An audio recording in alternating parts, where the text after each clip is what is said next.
بسم اللہ الرحمن الرحیم وبہ نستعین وهو خیر المعین صلی اللہ علی سیدنا محمد وآلہ الطاہرین۔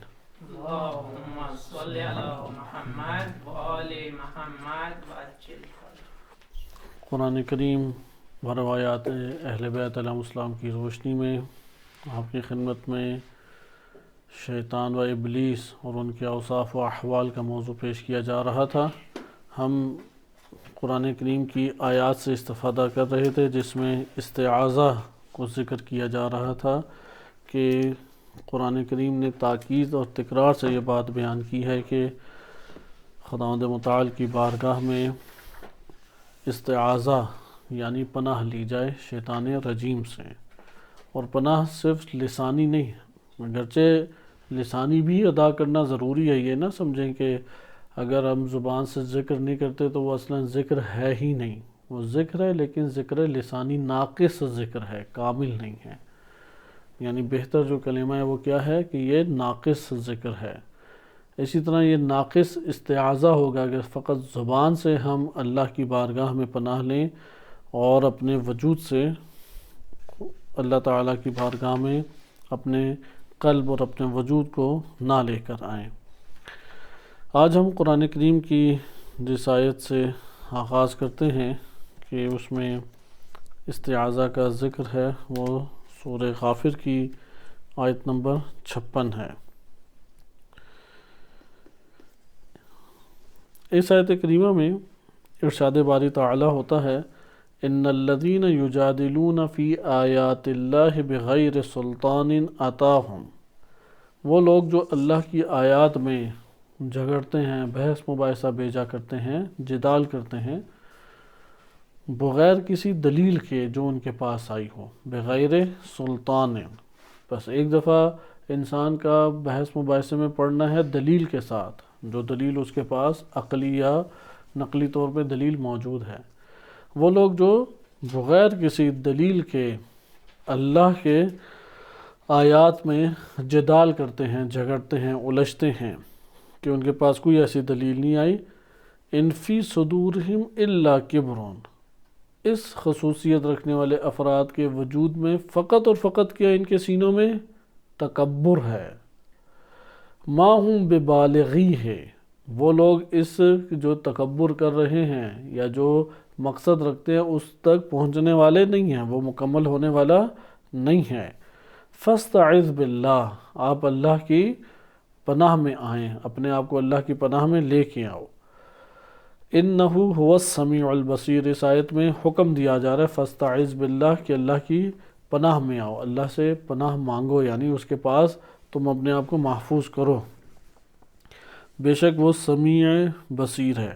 آپ ایک اور چیز بھی دیکھیں گے کہ جتنی آیات آپ کے پاس ہیں سمیع اور بصیر ہونے کے حوالے سے، ان میں یہ استعاذہ کے حوالے سے ان میں علیم، سمیع، بصیر یہ والی صفات کا خصوصی تذکرہ ہے، کیونکہ اللہ سبحانہ وتعالیٰ کو جب انسان پکارتا ہے، یہی آیت ہمارے پاس پہلے بھی سورہ اعراف آیت نمبر 200، فاستعذ باللہ انہ سمیع علیم، صحیح ہے۔ ادھر کیا ہے؟ انہ هو السمیع البصیر، یعنی سنتا بھی اللہ تعالیٰ، جانتا بھی ہے، علم بھی رکھتا ہے، اس لیے تم جب پناہ میں آؤ گے اس کے علم میں ہے کہ تم اس کی پناہ میں آ گئے ہو۔ اس کے بعد آخری جو آیت ہے جس میں استعاذہ کا حکم ہے اس کو آپ ملاحظہ کریں کہ یہ سورہ فصلت کی آیت نمبر 36 ہے۔ ارشاد باری تعالی ہوتا ہے وَإِمَّا يَنزَغَنَّكَ مِنَ الشَّيْطَانِ نَزْغٌ، یا تو شیطان کی طرف سے کوئی چیز آپ میں داخل کر دی جاتی ہے۔ نزغن کہتے ہیں دھکیل کے ایک چیز کو، دباؤ کے ساتھ ایک چیز کو ڈال دینا، صحیح ہے۔ تو ابلیس اور شیاطین جو ہیں وہ انسانی نفوس کے اندر اسی طریقے سے دباؤ کے ساتھ ڈالتے ہیں۔ ان فاستعذ باللہ، جب بھی نزغ جو شیطان کی طرف سے انسان محسوس کرے تو پھر کیا انسان کرے؟ اللہ سبحانہ وتعالیٰ کے پاس پناہ لے، اپنے قلب کو اللہ کی بارگاہ میں لے کے جائے۔ انہ هو السمیع العلیم، ادھر بھی آپ دیکھ رہے ہیں کہ سمیع العلیم کی بات ہے۔ بس آپ نے ملاحظہ کیا کہ جہاں جہاں سماعت کا تذکرہ ہے، جیسا کہ یہ ذکر جو معروف ذکر تھا ہم نے پڑھا کہ اعوذ باللہ السمیع العلیم من ہمزات الشیاطین واعوذ بربی ان یحضرون ان اللہ هو السمیع العلیم۔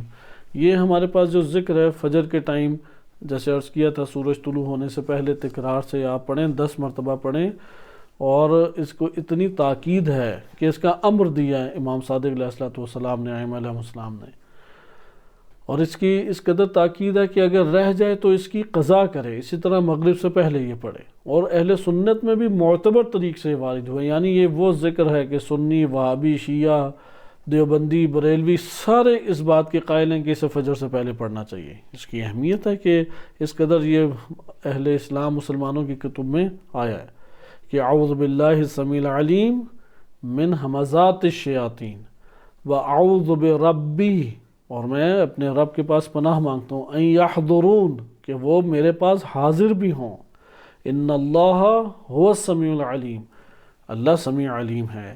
اب آپ یہ دیکھیں اسی آیات میں سورہ فصلت میں بھی اختتام پہ کیا آ رہا ہے، انہ هو السمیع العلیم۔ جو سورہ غافر ہے اس میں اختتام آیت میں کیا، فاستعذ باللہ انہ هو السمیع البصیر۔ اسی طریقے سے جو آپ نے سورہ اعراف میں پڑھی، سورہ مومنون، اس میں بھی یہی ہے کہ وَأَعُوذُ بِكَ رَبِّ أَن يَحْضُرُونَ، بہرحال اس میں یہ کلمہ نہیں آیا، لیکن سورہ اعراف جو آپ نے مطالعہ کی اس میں بھی یہی کلمہ آیا کہ انہ هو السمیع انہ سمیع علیم۔ بس سمیع علیم، سمیع بصیر، اس کا تذکرہ مسلسل چل رہا ہے، لہٰذا یہ ایک کامل ذکر ہے جو آپ کی خدمت میں ذکر کیا گیا۔ یعنی شیطان سے بچنے کے لیے انسان کو کاملاً آگاہ ہونا ضروری ہے، اگر آگاہ نہ ہو تو انسان اس کے چنگل سے کسی صورت میں بھی بچ نہیں سکتا۔ یہ آیات کے حوالے سے تھا۔ ادھر ایک اور اب ہمارے پاس نتیجتاً بحث شروع ہو جاتی ہے۔ یہ تو قرآن نے کیا حکم دیا، فاستعذ، استعذ، بار بار کیا ہے حکم اللہ تعالیٰ دے رہا ہے کہ تم اپنے آپ کو اللہ کی پناہ میں لے کے آؤ، درست۔ اب اللہ کی پناہ میں لے کے آنے کا سلیقہ کس سے سیکھیں؟ انبیاء و ائمہ علیہ السلام سے۔ قرآن کریم میں آپ وہ موارد نکالیں جس میں کلمہ اعوذ آیا ہے، اس سے آپ کو پتہ لگ جائے گا کہ کس طریقے سے لینا چاہیے۔ بس ہمارے لیے ابھی تک جتنے دروس ہم نے پڑھے یہ بات واضح ہوگی کہ شیطان دشمن ہے، اس سے میں نے بچنا ہے، تنہا مقابلہ نہیں میں اس سے کر سکتا۔ میں اس وقت مقابلہ کر سکتا ہوں کہ جب میں اللہ سبحانہ وتعالیٰ کی پناہ میں آ جاؤں، وَإِلَّا مقابلہ نہیں کر سکتے۔ آتا کس جگہ سے ہے؟ ابھی یہ ٹاپک انشاءاللہ آئندہ کے دروس میں آ رہا ہے۔ آتا ان تمام جگہوں سے ہے کہ جہاں پر انسان غفلت دکھاتا ہے، جہاں ہوشیار بیٹھا ہے وہاں سے نہیں آئے گا۔ مثلا ہوشیار ہم بیٹھے ہیں کہ گھر میں گانے نہیں چلنے چاہیے، گانے کی جہہ سے نہیں آئے گا۔ ہوشیار بیٹھے ہیں کہ گھر میں کوئی فلمیں ہالی ووڈ بالی ووڈ کی جو شرعی حدود سے باہر فلمیں وہ نہ لگائے، آپ دیکھیں گے کہ نہیں ہوگا۔ نماز ترک نہ کروں میں، آپ دیکھیں گے اس باب سے نہیں آئے گا۔ وہ کس باب سے آئے گا؟ وہ کس دروازے سے آئے گا؟ کس راہ سے آئے گا؟ ابلیس، شیطان، شیاطین آتے ہیں جہاں سے ہم غافل ہوں گے، یعنی ہمارا نازک حصہ، ضعف۔ ہر انسان کی معرفت، اس کا مطلب ہے شیاطین کو بہت گہری ہے، ہر انسان میں نقطہ ضعف پایا جاتا ہے، وَإِلَّا اتنے بڑے بڑے حوادث نہ ہوتے۔ آپ خود اندازہ لگائیں، جو ایران کے اندر ایک ہمارے پاس نبی صلی اللہ علیہ وسلم کا دور حکومت ہے، اور اس کے بعد والے ادوار حکومت کے کہ امیر المومنین علیہ السلام اور ان کی جنگیں، ان میں تو ہمارے سامنے ہم تجزیہ تحلیل کر کے لاتے ہیں کہ یار اس بندے میں یہ کمزوری تھی، اس بندے میں یہ کمزوری تھی، اور شیطان اسی سے ان کے اوپر حاوی ہوا، اور آپ نہج البلاغہ کے خطبہ نمبر 7 اور خطبہ نمبر 10 کے کلمات بھی ملاحظہ کر چکے ہیں۔ آج کے دور میں کیسے پہچانیں؟ آج کے دور میں بھی اسی طریقے سے ہے، کیونکہ ایک انسان، عموماً ہمارے معاشرے کے لوگ اس طرح سے سوچتے ہیں، ایک بندہ حوزہ علمیہ میں پڑھ رہا ہے، بڑا لائق بھی ہے، کوئی نماز شب اس سے نہیں رہتی، تمام دعائیں اور تعقیبات بھی پڑھتا ہے، اور حرم اہل بیت علیہ السلام تفصیلی ایک مفصل وقت گزارتا ہے، علماء اخلاق اور عرفان کے پاس پڑھ بھی رہا ہے، اور بہت سیاسی اور اجتماعی بصیرت بھی رکھتا ہے۔ یہ بندے کو شیطان گرفتار کر پائے گا؟ ہمارا تو ذہن کہتا ہے نہیں گرفتار کر پائے گا، لیکن اگر آپ انقلاب اسلامی کا مطالعہ کریں، جیسے یہ ابھی رضا اکبری کی مثال آپ کے سامنے گزری ہے. 6 سال وہ بندہ وہ جبہے کے اوپر رہا ہے عراق ایران جنگ میں، کہ جہاں پہ ایمان کے علاوہ کوئی اسلحہ تھا ہی نہیں ان کے پاس. اسلحہ کیا تھا اس ایران عراق جنگ میں؟ 13 سالہ بچہ، 11 سالہ بچہ، 10 سالہ بچے، ان بچوں نے جا کے وہاں پہ شہادتیں دی ہیں، بوڑھوں نے شہادتیں دی ہیں. ایک بڑا جوان طبقہ گیا ہے کہ آپ اکثر شہداء وہ 17 سے 21 سال 22 سال کی عمر کے درمیان کے، اکثر بڑا حصہ شہداء کا کون سی عمر میں ہے؟ 17 سے 22 سالہ عمر. یہ اکثریت آپ کو دکھائی دیتی ہے. یعنی ایمان کی جنگ لڑی گئی ہے، اسلحے کی جنگ نہیں. یہ جو رضا اکبری ہے فرد، یہ 5 سے 6 سال مسلسل جنگ لڑتا رہا وہاں پہ. 5-6 سال بہت سخت ہے جنگ لڑنا. اس کے بعد وہ واپس آیا تو 12 بڑے بڑے عہدوں کے اوپر فائز ہوا ہے. وہ بڑے بڑے مشاور، بڑے عہدوں کے مشاورین میں سے رہا ہے. پوری دنیا کے وہ چکر کاٹتا تھا. اب اس کے پاس کوئی خوف کا پہلو ہے؟ ڈرے گا تو کسی دشمن سے نہیں. قتل سے کوئی ڈر ہے اسے؟ کوئی ڈر نہیں ہے. جو اتنے بڑے منصبوں پہ رہا ہے، مالی کمی ہوگی اسے؟ پیسے کی بھی کوئی کمی نہیں ہے. وہ اس سے بہتر کوئی، کیونکہ انقلابی درس بھی بڑے دیتا تھا، فکری دروس بڑے پیمانے پہ دیا کرتا تھا. اس کی باقاعدہ ویڈیوز ابھی جاری ہوئی ہیں کہ جس میں وہ بتاتا تھا کہ شیاطین سے بچنا کیسے ہے، تزکیہ نفس کیسے کیا جائے، کن کن راہوں سے شیطان آتا ہے، کس کس طریقے سے شبہ ایجاد کرتا ہے. اور آخر اختتام کس کے اوپر ہے؟ برطانیہ کا جاسوس نکلا. کیسے خریدا اس بندے کو آپ سوچیں.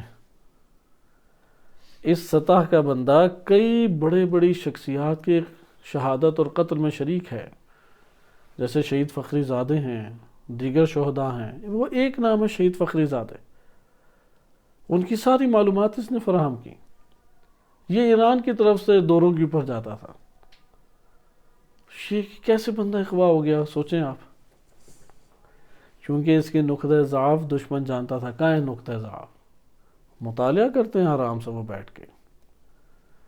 اسی طریقے سے یعنی اس سطح کے بندے جب گر جائیں، نبی صلی اللہ علیہ وسلم، امیر المومنین علیہ السلام، ان کے ادوار میں تو یہی مسئلہ ہوا نا. اس سطح کے بندے گر گئے.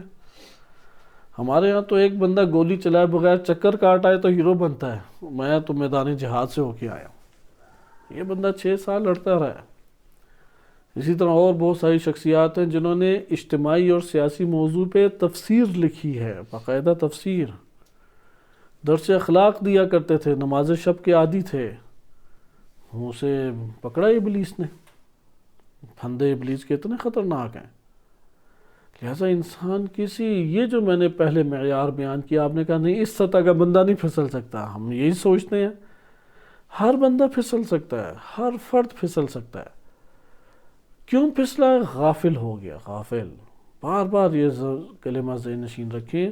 وہ نقطہ ضعف، مثلا یہ معروف واقعہ ہے خواجہ ربیع کا، درست ہے یعنی سندن واللہ عالم. خواجہ ربیع امام علی علیہ السلام کے اصحاب میں سے ہے. مشہد میں اس کی زیارتگاہ بھی معروف ہے، لیکن اس واقع تاریخ میں یہ واقع ہوا ہے، سندی طور پہ سندن ثابت نہیں ہے. لیکن تاریخ میں چونکہ یہ واقعہ وارد ہو گیا اس اساس پہ، اکثر بیشتر شیعہ جاتی نہیں ہے اس کے مزار پہ، ورنہ صحابہ امام علی علیہ السلام میں سے تھا. 61 ہجری کو جب امام حسین علیہ السلام شہید کر دیے گئے، اب یہ عابد زاہد یعنی نصیحتیں اس سے سننے والی ہیں. اس کے مواعظ اور حکمتوں کی باتیں وہ آج بھی کتابوں میں خواجہ ربیع کی موجود ہیں، اور اتنی عمیق اور دقیق ہے کہ انسان اشش کر اٹھتا ہے. ہر ٹائم عبادت اور ذکر میں رہتا ہے. لوگوں نے ایک خطا اپنی زندگی میں اس سے نہیں دیکھی، ایک خطا. اس دور کے تو عابد اور زاہد اس قدر مضبوط عابد زاہد ہوتے تھے کہ ان کے بڑے بڑے وہ گٹھے پڑ جاتے تھے ادھر، وہ پھر وہ کاٹتے تھے اسے، پھر وہ پڑ جاتے تھے سجدے، تو طولانی سجدے کرتے تھے. یہ رائفی پور کا کہنا ہے کہ یہ مصر میں ایک کانفرنس میں گیا تو اس نے کہا میں نے زندگی میں پہلی دفعہ یہ منظر دیکھا. میں تو انہی سجدوں کو، یہ جو چپکے ہوئے ہمارے جیسے نشان ہیں، ان کو بہت بڑی بات سمجھتا تھا. کہتے ادھر جب مصری باز میرے سامنے آئے اور اونٹ کے بڑے بڑے وہ گڑھے جیسے 3-4 بنٹے بڑے بڑے گھسا دیے ادھر، اس طرح کے ان کے ماتھوں پہ نشان تھے. اور انہوں نے کہا کہ ہم یہ کاٹ دیتے ہیں پھر ہی بڑھ جاتے ہیں. تو اس سے مجھے پتہ لگا کہ یہ واقعاً سچ ہے کہ ماتھوں پہ کتنے بڑے بڑے نشان کثرت عبادت کی وجہ سے پڑ جاتے تھے، اتنی کثرت سے وہ عبادت کرتے ہیں۔ تو خواجہ ربیع کی بھی یہی صورت تھی، یعنی بالفاظ دیگر آپ کہہ لیں کہ جتنے عابد زاہد ہونے کے ہمارے پاس اس ٹائم معیارات موجود ہیں، اس سے کئی گنا زیادہ اس کی شخصیت میں تھے۔ یہ گزر رہا تھا تو ایک بندہ جو ہے امام حسین علیہ السلام کا تذکرہ کر رہا تھا کہ قتل ہو گئے، گزرا پھر واپس آیا، پوچھا کہ نواسِ رسول کی بات کر رہے ہو؟ اس نے کہا ہاں۔ یہ سننا تھا، پھر دوبارہ استغفر اللہ ربی واتوب الیہ پڑھا، جانے لگا۔ تو اس بندے نے پوچھا کہ استغفار کیوں پڑھی؟ میں نے تو تمہیں ایک اہم بات بتائی۔ تو اس نے کہا کہ میں ایک لحظے کے لیے دنیا داری میں مشغول ہو گیا۔ یعنی امام حسین علیہ السلام کا قتل اور ان کی شہادت اس کی نظر میں دنیا داری ہے، سیاست ہے، سیاسی امور، دنیا داری کے امور ہے۔ اس طرح کے عابد اور عارف انہوں نے دین اسلام کو نقصان پہنچایا۔ ہر عابد زاہد عارف تھوڑی ہمارے لیے قابل، ہر جہت سے قابل احترام ہوتا ہے۔ ہاں جو اس کی اچھی جہات ہے ہم اسے قبول کریں گے، لیکن کامل ذوات یہ معصومین علیہ السلام کی ذات ہے۔ لہذا بالفاظ دیگر ظاہری اعمال کے اوپر نہیں بھروسہ کیا جا سکتا۔ ظاہری طور پر بڑے اچھے درس دیتا ہے، بڑے دقیق نکات بیان کرتا ہے، عموماً نہیں یہ دقیق نکات ہمیں سننے کو ملتے، اتنا اس نے انسانوں کا مطالعہ کیا ہے یا افراد کا اتنا گہرا مطالعہ کیا، حرکات سکنات ساری چیزیں اسے پتہ ہے۔ یا بڑا عابد زاہد ہے، بڑی بڑی لمبی تاکیبات پڑھتا ہے، لمبی لمبی دعائیں پڑھتا ہے، بیت اللہ سے نکلنے کا اس کا دل ہی نہیں چاہتا۔ یہ اعمال کبھی معیار نہیں ہے انسان کے لیے، گھیرا جاتا ہے۔ اس لیے آپ نے دیکھا کہ پناہ اللہ کی بارگاہ میں مانگے، وہ کامیاب ہے، بس پناہ مانگے۔ ائمہ اہل بیت علیہ السلام بار بار اپنے وجود کو اللہ کی پناہ میں دیتے تھے، بار الہ میں تیری پناہ میں ہوں، دشمن تو مکر کر رہا ہے، اس کا مکر کیا ہے مجھے کیا پتا، کیا کیا وہ میرے خلاف پلان بنا رہا ہے۔ پھر یہ بھی عرض کیا کہ کس سے دشمنی زیادہ کرے گا ابلیس، شیطان، جو تنگ اسے زیادہ کرے گا، جو اس کی مخالفت زیادہ کرے گا۔ لہذا جانے دشمنی کرنے کا، ہم نے دشمنی کرنی ہے حتماً و حتماً، چاہے جتنے ضربے کھائیں۔ ہم اپنے وجود میں کیا عہد باندھیں؟ جتنے بھی ضربے کھائیں ہم، تب بھی تنہا کیوں نہ ہو جائیں ہم، تب بھی ہم نے کیا کرنی ہے؟ دشمنی ابلیس سے کرنی ہے، اور اللہ سبحانہ و تعالیٰ کی اطاعت میں نے رہنا ہے۔ اطاعت کا پتہ انسان کے ظاہری اعمال، روزے، نماز اور تعقیبات سے نہیں ہوتا۔ اطاعت کی خبر ہوتی ہے کہ جو حال اس کے اوپر وظیفہ عائد کرتا ہے وہ وظیفہ انجام دیتا ہے یا نہیں۔ یعنی جب امام حسین علیہ السلام میدان کربلا میں موجود ہیں تو کوفہ میں وہ ساری شبیداریاں بھی کرتا رہے، تو اس کی شبیداریوں سے فائدہ نہیں دے گی، کیونکہ یہ وقت سجود و رکوع نہیں ہے، یہ وقت قیام ہے۔ اسی طرح سے آپ یہ ماہ مبارک رمضان کی دعائیں پڑھیں، ان دعاؤں میں تقاضا کیا گیا کہ پروردگار قیام کی، گویا کہ وہ روایات دعائیں بتاتی ہیں قیام کی ہمت دے مجھے، کیونکہ اللہ سبحانہ وتعالیٰ کی بارگاہ میں قائم کرے ہر چیز کو، صلاۃ کو قائم کرے، دین کو قائم کرے۔ اگر قائم کب ہوتا ہے یہ دین اور صلاۃ؟ جب وظیفے کو انجام دیں، ذمہ داری کو انجام دیں۔ آپ قرآن میں بیان دیکھیں، اللہ تعالیٰ نے جن پہ لعنت بھیجی ہے، وہ اوج غضب کا بیان ہے نا، جس میں اللہ تعالیٰ شدید جہنم کی بھی وعید سنائے اور لعنت بھی بھیجے، کتنا غضبناک ہے اللہ تعالیٰ۔ ان میں سے کون سے امور ہیں؟ وَبِنَقْضِهِمْ، کیا ہے؟ انہوں نے میثاق کو توڑا۔ کہ یہ میں آیت آپ کو بیان کر دوں تاکہ اس کی اہمیت کو جان سکیں کہ اللہ سبحانہ وتعالیٰ کی بارگاہ میں کیا اہمیت ہے۔ سورہ بقرہ آیت نمبر 27 ہے، اہل کتاب کو الذین ینقضون عہد اللہ من بعد میثاقہ، میثاق باندھنے کے بعد جنہوں نے اللہ کا عہد و پیمان توڑ دیا، وَيَقْطَعُونَ مَا أَمَرَ اللَّهُ بِهِ أَن يُوصَلَ، اور جن سے تعلق جوڑنے کا حکم اللہ نے دیا ان سے تعلق توڑ دیا، وَيُفْسِدُونَ فِي الْأَرْضِ، اور زمین کے اوپر یہ فساد برپا کرتے ہیں، اولئک هم الخاسرون، یہی لوگ کیا ہیں؟ خسارہ اٹھانے والوں میں سے ہیں۔ اسی طریقے سے قرآن کریم نے میثاق توڑنے والوں کا خصوصی تذکرہ دیگر آیات میں بھی کیا ہے۔ تو خلاصہ کلام یہ ہمارے پاس بات آئی کہ جو دین کی اللہ کی اطاعت اور دین کی پہچان ہے، خود یہ ایک تفصیلی موضوع ہے کہ اگر موقع ملا تو عہد و میثاق کا تذکرہ آپ کی خدمت میں کرایا جائے گا، کیونکہ تشیع وفا سے پہچانی جاتی ہے۔ وفا کریں جو عہد باندھا ہے، وفا کریں کہ جو ذمہ داری کا ہم نے احساس کیا ہے، یہ کل کا کل دین ہے۔ یہ ذہن نشین کر رہے ہیں، کل کا کل دین، یعنی جو کربلا کا پیغام امام حسین علیہ السلام کا پیغام پہنچانے کے لیے کوفہ اور بصرہ کی خاک چھانتا رہا، مسلسل سفر میں رہا، کوئی روزے نہیں رکھے اس نے۔ اگر رمضان المبارک میں سفر میں روزے نہیں ہوں گے اس کے، جو فقہی حکام ہم پڑھتے ہیں اگر اس کے مطابق دیکھا جائے، وہ نہیں لیال القدر کو گزار سکا ہوگا، لیکن جو اپنے امام کا پیغام پہنچانے کی ذمہ داری انجام دے رہا ہے وہ زیادہ افضل ہے، یا یہ جو کوفہ میں سارے لیال القدر کو پڑھ رہا ہے اور پوری رات گریہ ہوزاری کر رہا ہے، یہ زیادہ افضل ہے؟ امام کے ساتھ جو ذمہ داری کو اپنی انجام دے رہا ہے وہ واقعاً ایک افضل ہستی ہے۔ لہذا دین کو اس باب سے لے کے آئیں۔ خداوند متعال شدید غضبناک ہے اس بات پہ کہ تم عہد و پیمان باندھو، میثاق قائم کرو دین کے ساتھ، اور اس کے اوپر نہ تم قائم رہو۔ امام علی علیہ السلام کے غموں میں ایک بڑا غم یہی تھا۔ بہرحال یہ ہمارے پاس ایک تمہید بندی کے استعاذہ ضروری ہے انسان کے لیے، وَإِلَّا کسی بھی مرحلے میں پہنچ گئے، وہ مجتہد ہو، وہ مرجع ہو، وہ عارف ہو، وہ زاہد ہو، وہ طالب علم ہو، وہ دینی خدمت انجام دینے والا ہو، کوئی ماتمی ہو، کوئی نوحہ خواں ہو، کوئی قصیدہ خواں ہو، جو بھی دینی خدمت انجام دے خطرے میں ہے۔ کب وہ خطرے سے باہر آ سکے گا؟ اپنے آپ کو پناہ میں لے کے آئے اللہ کی۔ یہاں پہ اب ہم اس کا اختتام اس طریقے سے پڑھیں گے، کیونکہ نہج البلاغہ کا حصہ میں آخر میں آپ کے پڑھتا ہوں، اور استعاذہ ہمارا تھوڑا طولانی یہ ٹاپک ہو گیا کیونکہ اس کی اہمیت روایات اور آیات میں زیادہ ہے۔ جیسے آپ نے دیکھا آیات 6-7 آیات ہیں اس موضوع پہ، اور احادیث مبارکہ بھی اسی ضمن میں ہے کہ تم استعاذہ پڑھو۔ ہم نے استعاذہ کو صرف اعوذ باللہ کی حد تک محدود کر دیا۔ اعوذ باللہ کی حد تک محدود نہ کریں، صرف لسانی ذکر پہ محدود نہ کریں، یہ ناقص ہے۔ تام کب ہے؟ جب قلب کو بھی اسی طریقے سے وہاں پر منتقل کر دیں، قلبی طور پہ بھی انسان اللہ سبحانہ و تعالیٰ کی پناہ میں اپنے آپ کو لے کر، مثلا آپ ابھی پیدل چل رہے ہیں، چلتے ہوئے خدا سے بات کہ پروردگار میں تیری پناہ میں ہوں، میں تیری بارگاہ میں ہوں، تو مجھے بچا سکتا ہے، میں کیسے شیطان سے اپنے آپ کو بچاؤں؟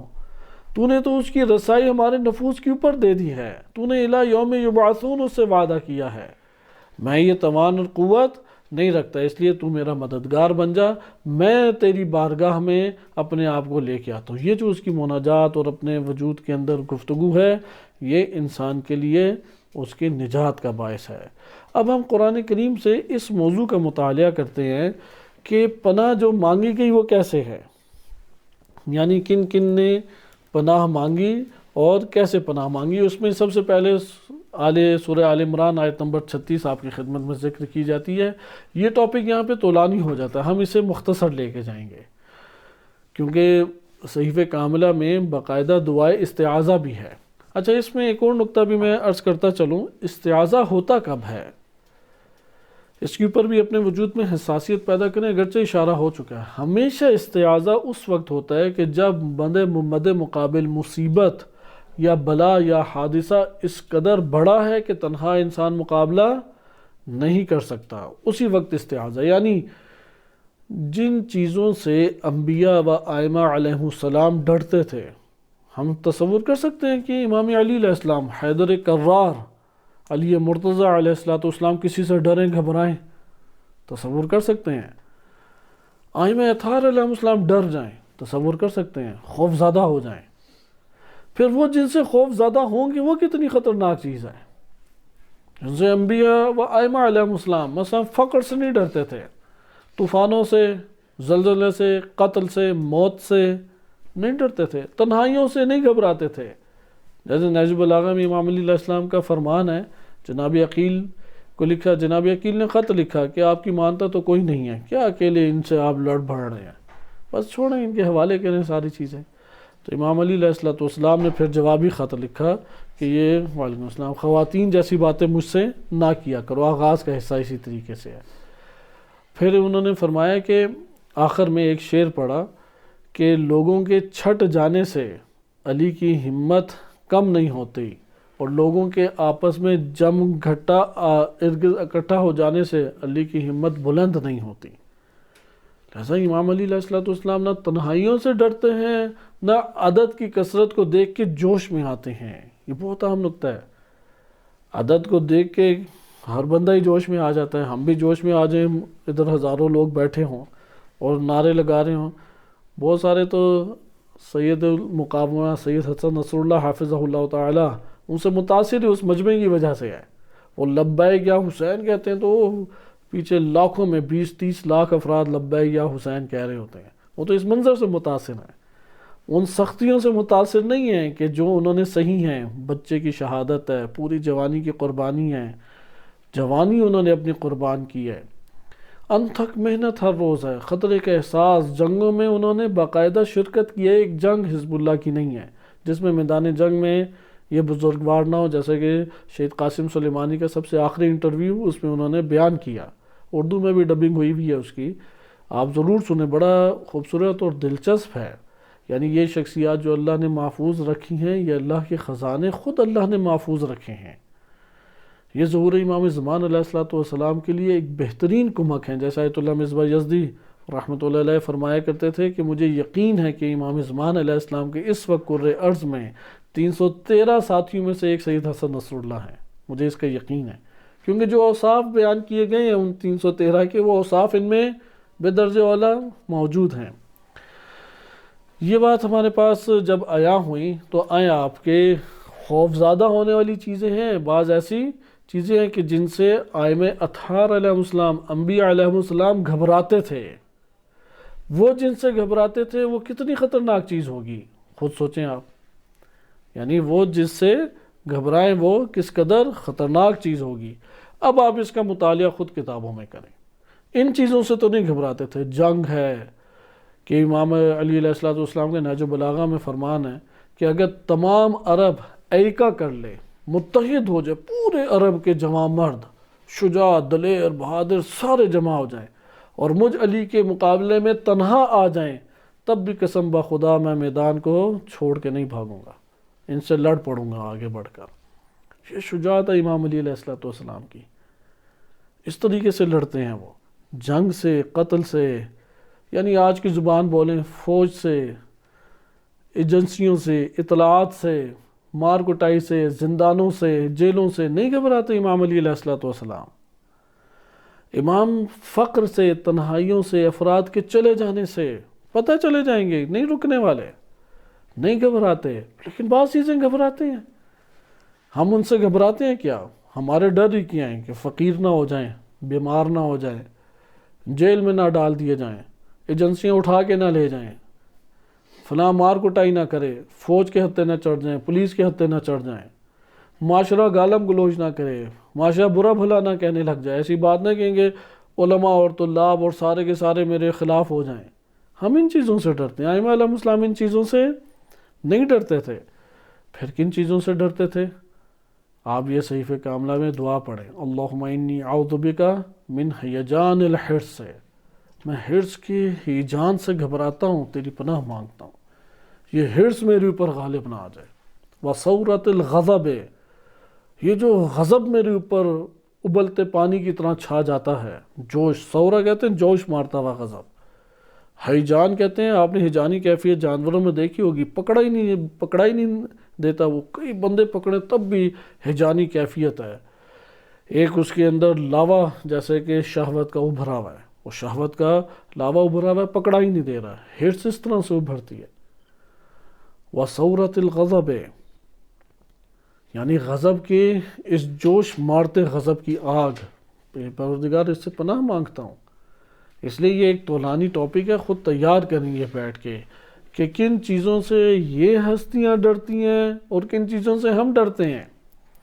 انہی میں سے ایک کا بیان سورہ آل عمران میں، اب یعنی استعاذہ میں پہلو آپ نے دیکھا کہ جو مد مقابل ہے بلا، جو مد مقابل مصیبت ہے، وہ بہت ہی خطرناک ہے، اس لیے میں اللہ کے پاس جاتا ہوں، اللہ کی پناہ مانگتا ہوں، اللہ کی رسی کو تھامتا ہوں، وَإِلَّا میں تنہا مقابلہ نہیں۔ یعنی ائمہ علیہ السلام وہ یہ بات بیان کرنا چاہ رہے ہیں کہ ہم اللہ کے علاوہ ان کا مقابلہ نہیں کر سکتے، صرف اللہ کی مدد سے ان کا مقابلہ کر سکتے ہیں، شہوات کا، غضب کا، حرص کا۔ پھر آگے طولانی ہے، یہ پڑھنی چاہیے، قنوت میں بھی ہمیں یہ دعا پڑھنی چاہیے، دلچسپ دعا بھی ہے اور بہترین اخلاقی حوالے سے بہترین دعاؤں میں سے ہے۔ ہم قرآن کریم کے دائرے میں رہتے ہیں، کیونکہ احادیث کے دائرے میں آگے تو یہ کلام تو بہت طولانی ہے، جیسے ظہر کی نماز، عصر کی نماز کی تعقیبات میں بھی اللہم انی اعوذ بک من نفس لا تشبع، ایسا نفس جس کا پیٹ ہی نہ بھرے۔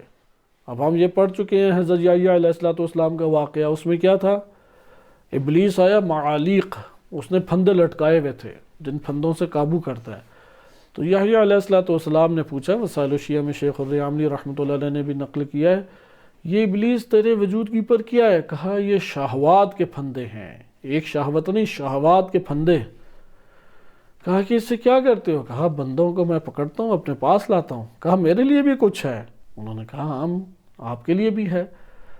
آپ کے یعنی یحییٰ بن زکریا علیہ السلام کی سطح تک کوئی ہستی پہنچی ہو، ابلیس ادھر بھی امیدوار ہے کہ میں اسے پھنساؤں گا، ادھر بھی امیدوار ہے۔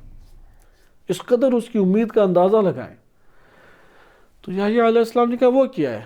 تو کہا ربما اذا شبعت، کہتے ہیں بعض اوقات ہوتا ہے کہ آپ پیٹ بھر لیتے ہیں، ربما شبعت، بعض اوقات پیٹ بھرتے ہیں۔ جب پیٹ بھرتے ہیں تو اس وقت ہم بھرپور کوشش کرتے ہیں نماز اور ذکر سے آپ کو غافل کر دیں، نماز اور ذکر سے غافل کر دیں۔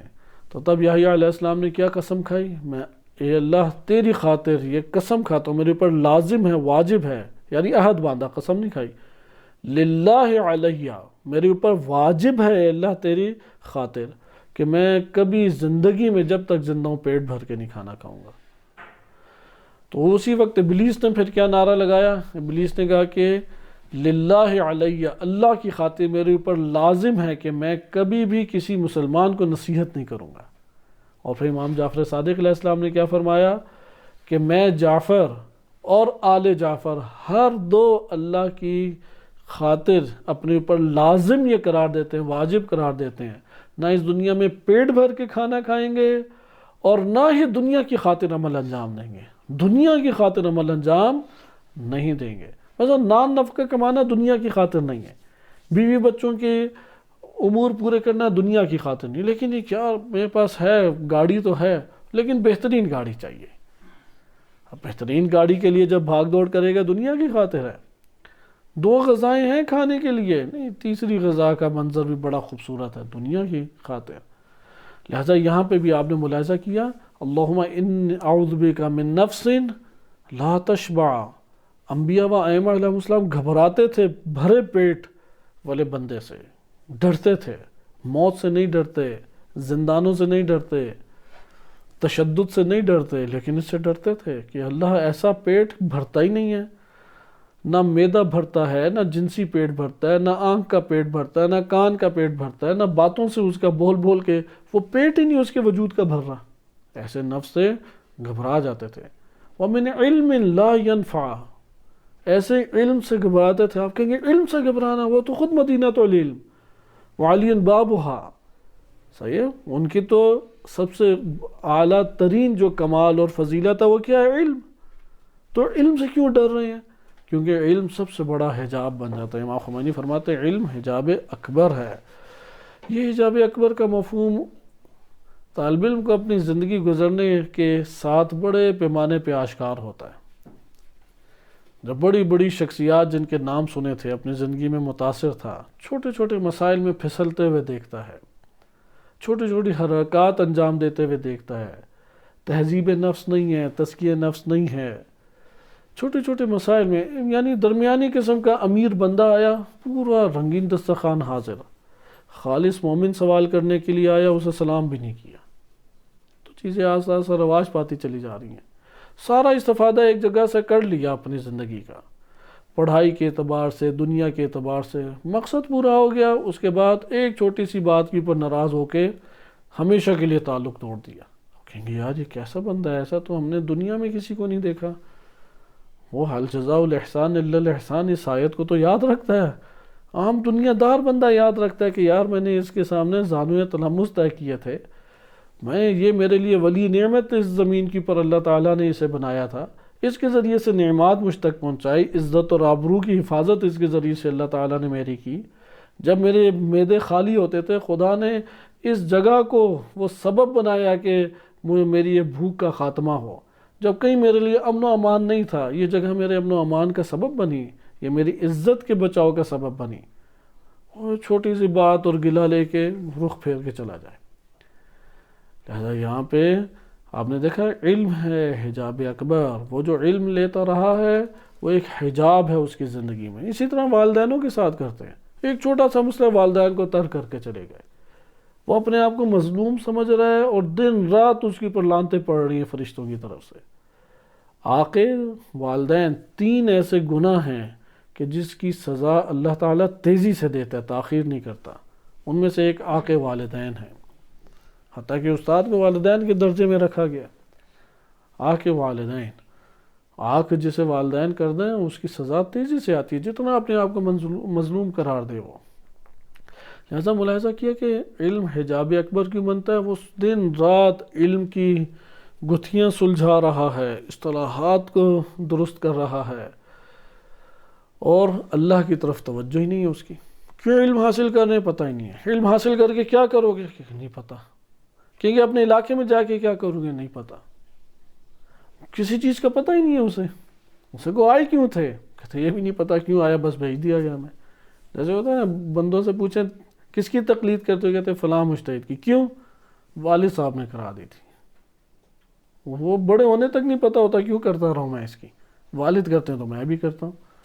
یا فقی فتاوی میں جا کے پوچھیں باطل ہے یا نہیں، اساس میں باطل ہے، اتفاق سے اگر وہ عالم نکل آئے آپ کی نظر میں پھر ٹھیک ہے، یعنی آپ کی تحقیق میں بھی وہ عالم نظر آئے بعد میں وہ ٹھیک ہے، لیکن اساس اس کی غلط تھی، کیونکہ والدین کی اساس کے اوپر تو وہ نہیں ہوتی تقلیدیں۔ اسی طرح آپ نے دیکھا علم حجاب اکبر ہے، ڈرا کرتے تھے انبیاء و ائمہ علیہم السلام، گھبراتے تھے، خوف کھاتے تھے ایسے علم سے کہ ایسا علم نہ آ جائے، اللہم انی اعوذ بک من علم لا ینفع، جس سے مجھے نفع حاصل نہ ہو۔ آج کے دور میں ایسے علم میں مبتلا ہونا کہ آپ کو اپنی زندگی میں کوئی اس کا نفع دکھائی نہیں دے رہا، اسے پناہ مانگے، پہلی فرصت میں ترک کریں اسے، پہلی فرصت میں، یا کہیں کہ میں اس علم کے لیے نہیں، اقامے کے لیے ہوں۔ مثلا میں اس کلاس میں اپنے نفس کے ساتھ جھوٹ نہ بولے، دوسروں کے ساتھ جھوٹ نہ بولے، فضا بنائے یہ عام فضا۔ علم اللہ کی خاطر ہے، علم اس لیے کہ میں نفع اٹھاؤں، علم اس لیے کہ میں دوسرے کو نفع دوں، علم اس لیے کہ اسے روشنائی دکھائی دے، نور دکھائی دے، نور ہدایت، چلے وہ اللہ کی راہ میں۔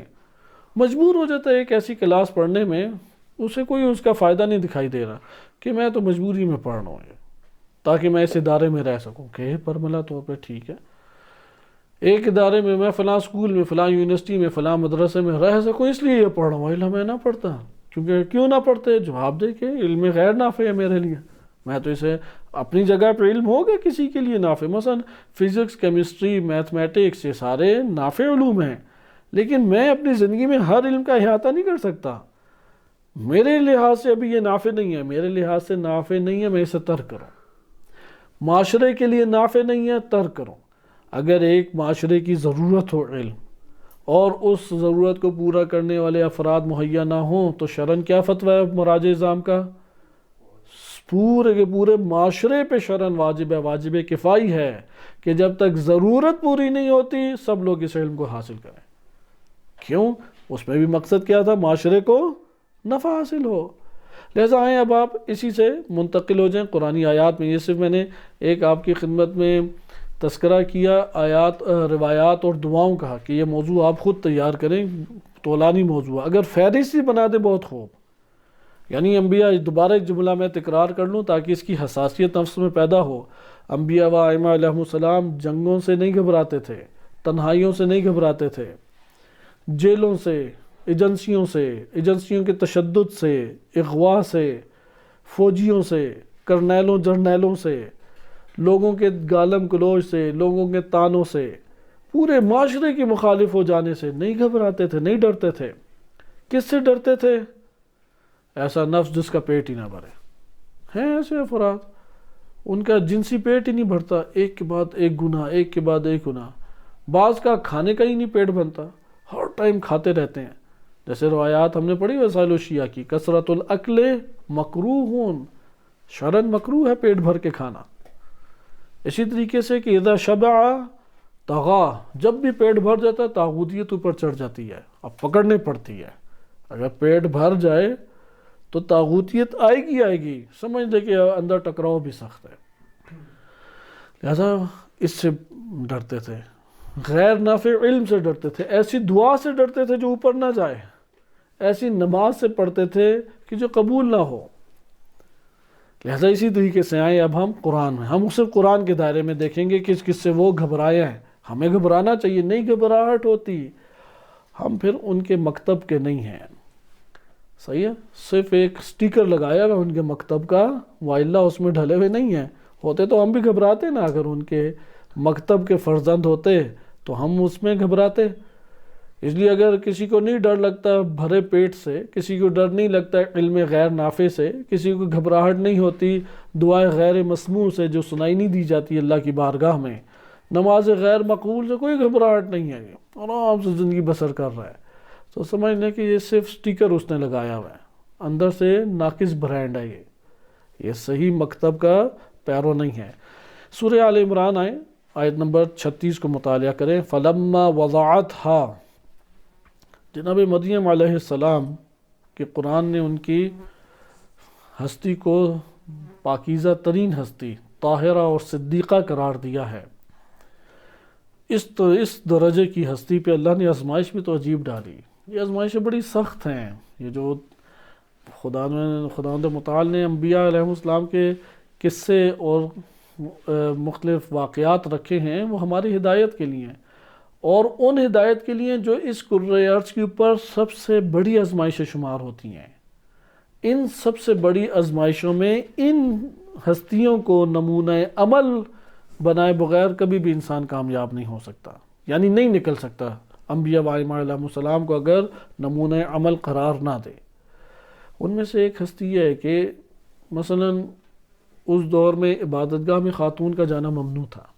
یہ پاکیزہ ترین شروع سے ہی خاتون تھی، اور ان کا گھرانہ بھی انبیاء علیہ السلام کا گھرانہ تھا. اب لڑائی جھگڑا ہوا اور اس دور کے نبی جناب زکریا علیہ السلام نے راہ ہموار کیا. بیت المقدس پہنچ گئی، وہی اس سرزمین مسجد میں پہنچ گئی جو عبادت گاہ تھی، یا آپ عبادت گاہ کہہ لیں.